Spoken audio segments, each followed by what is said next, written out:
Hindi ba napakalaking bagay nito? Na pag naaawa ka sa dukha, napapautang mo ang Diyos. Kahit kailan hindi ko kayang pautangin ng Diyos siya may-ari sa'yo siya may-ari ng buhay mo. Siya may-ari ng buhay ng lahat ng mahal mo sa buhay. Siya may-ari ng hininga mo. Paano mo mapapautang ang Diyos? Pero ayon sa Biblia, pag naawa ka sa dukha, nagpapautang ka sa Diyos. Kaya yung mabuting gawa, yun ang dahil kaya tayo ginawa ng Diyos Tayo'y kanyang gawa, nilalang kay Kristo Jesus para sa mabuting gawa. Alin yung isang mabuting gawang gagawin natin?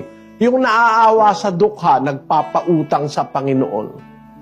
At meron kang katiyakan, pag ang Diyos ang nangutang, hindi pwedeng hindi ka babayaran. Babayaran ka niya. Sa panahon na darating, babayaran ka ng Diyos. Walang paltos yun.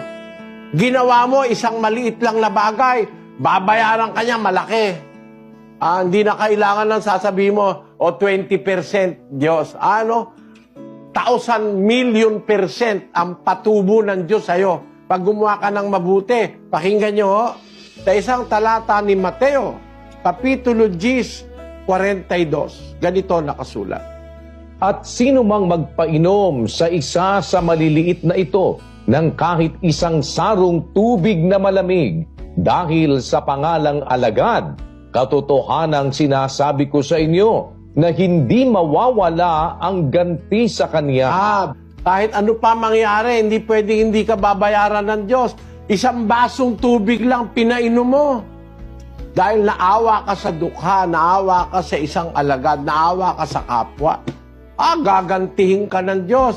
At alam nyo ba ang ganti, mga kapatid? Basahin natin ang Mateo 25:34. Basahin natin. Kung magkagayoy, sasabihin ng hari sa nangasa kaniyang kanan, magsiparito kayo, mga pinagpala ng aking ama, manahin ninyo ang kahariang nakahanda sa inyo, buhat ng itatag ang sanglibutan. Sapagkat ako'y nagutom, at ako'y inyong pinakain.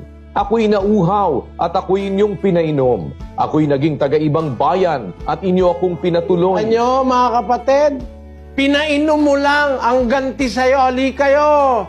Pinagpala ng aking ama, manahin ninyo ang kahariang nakahanda sa inyo, buhat ng itatagan sa libutan. Dahil nagutom ako, pinakain niyo ako. Nauhaw ako, pinainom mo lang ang ganti, buhay na walang hanggan. Ang ganti, kaharian ng Diyos. Napakalaki pala kung gumanti ng Diyos. Pagka gumawa ka ng mabuti sa kapwa, pinapautang mo ang Diyos. At pag ang Diyos ang nagkautang sa'yo, babayaran ka niya. Walang walang paltos yun. Pagdating ng araw, babayaran ka. Hindi maaaring magkabula yun. Kaya mga kapatid, tandaan nyo, ginawa tayo ng Diyos para gumawa ng mabuti.